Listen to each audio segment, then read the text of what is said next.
tous, nouvelle review sur ma chaîne du Sangoku Legendary Super Saiyan, donc époque Freezer. Donc vous avez la boîte devant les yeux, hein, une boîte très classique mais très jolie, qui donne un petit aperçu du contenu. Ça promet, ça fait longtemps qu'on attendait cette figurine, on sent qu'il va vraiment y avoir de la qualité derrière, donc on va regarder un peu ce que ça donne avec ce fameux nouveau corps musclé. Donc voici le blister sorti. Donc on peut voir qu'il y a 4 visages, 6 paires de mains si on compte les poings, un effet de Kamehameha, 2 chevelures et en fait 2 mèches en fait qui peuvent s'interchanger. Donc c'est vraiment qualitatif. Dans les mains on a également une paire qui sert à tenir l'effect histoire que ça ne tombe pas, donc c'est plutôt bien. On commence par une première pose qui illustre un petit peu la souplesse du nouveau corps. Donc là c'est très bien aussi, hein. Vous voyez qu'il fait le grand écart. Donc une petite pose coup de pied. Les articulations sont assez fermes pour que tout tienne bien, assez mobile pour que on puisse bien jouer sur la mobilité. Donc on sent vraiment qu'on a une figurine aboutie en termes de recherche à ce niveau là. Donc c'est vraiment chouette, j'en suis très content. On va passer à une autre pose. Une nouvelle pose confiante, on va dire, qui illustre le visage avec ce petit sourire, une pose de garde avec une attitude un petit peu martiale. Le personnage prend bien la pose. Par contre, ce qu'on peut noter quand même, c'est que la stabilité n'est pas forcément au rendez-vous, hein. Donc je me suis servi d'un petit stand non fourni avec, ça c'est un petit peu dommage vu les possibilités de mobilité, mais le rendu est clairement là, donc c'est super sympa à faire, quoi. On passe à la suite. Une pose de type préparation de Kamehameha avec la boule encore sans les effets lumineux. On change de visage, on prend le visage qui commence à s'agacer. Le personnage prend bien la pose, donc là on a les mains qui permettent de bien tenir la boule. Donc ça c'est un vrai petit plus par rapport à l'époque où on devait simplement galérer un peu pour le placer dans les mains. On passe à la pose suivante. On poursuit la préparation du Kamehameha. Ce coup-ci, les rayons lumineux sortent de la boule. La chevelure commence à s'hérisser. Donc ça permet vraiment de donner une pose dynamique. On sent vraiment l'énergie qui monte, le Kamehameha qui s'intensifie dans son énergie et sa puissance. Grâce à cette chevelure, on arrive vraiment à faire quelque chose de sympa. C'est vraiment chouette. On passe à la suite. Et enfin le Kamehameha se déclenche, on sent vraiment la puissance ce coup-ci, tous les mèches sont relevées, le visage est hurlant,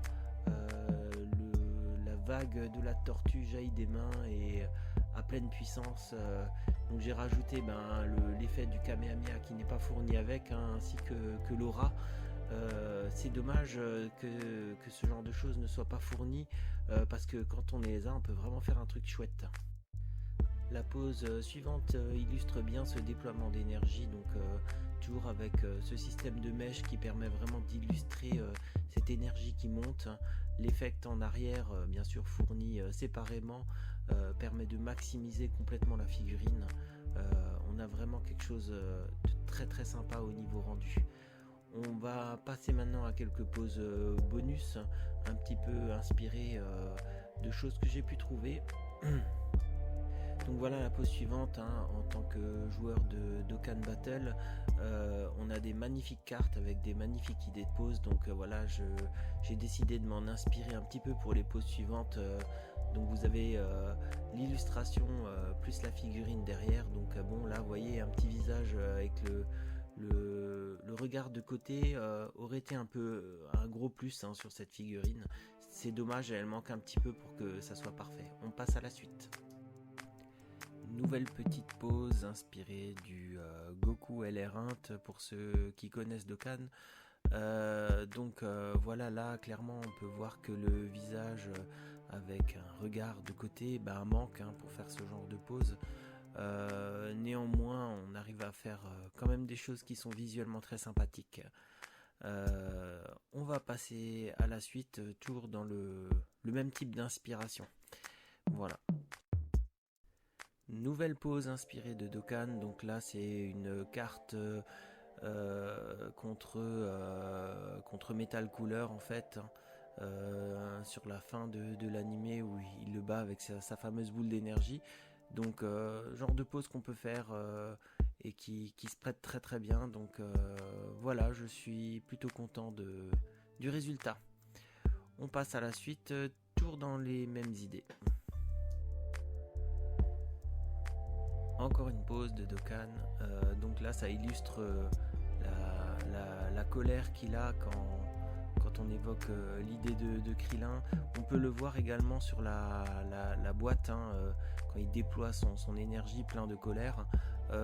Dokkan a une version légèrement différente et j'ai choisi de m'inspirer de celle-ci, vu qu'on a déjà l'autre sur la boîte. Donc vous voyez déjà ce qu'on peut faire avec. Donc voilà le résultat. Enfin, histoire de finir, j'ai voulu savoir si on pouvait mettre un visage de Goku normal sur ce corps musclé, et c'est bien le cas. Alors après, voilà, il faut bidouiller un petit peu, parce que les trous pour positionner la tête ne sont pas exactement pareils. Donc là, c'est une carte toujours de Dokkan lors du film de Thalès. Donc le regard de côté étant inversé, j'ai juste inversé les poses, mais ça rend bien, voilà. On arrive à l'heure du bilan, donc on commence par les côtés positifs. Donc d'abord un rendu au top, clairement un nouveau corps musclé qui est vraiment très très classe, de nombreuses articulations dessus, le personnage est souple, les articulations restent fermes, plusieurs chevelures et mèches, 4 visages qualitatifs, 6 paires de mains variées, un effect Kamehameha et une ceinture qui est mobile. Donc vraiment beaucoup de points positifs. On va passer au négatif, il n'y en a pas autant, heureusement.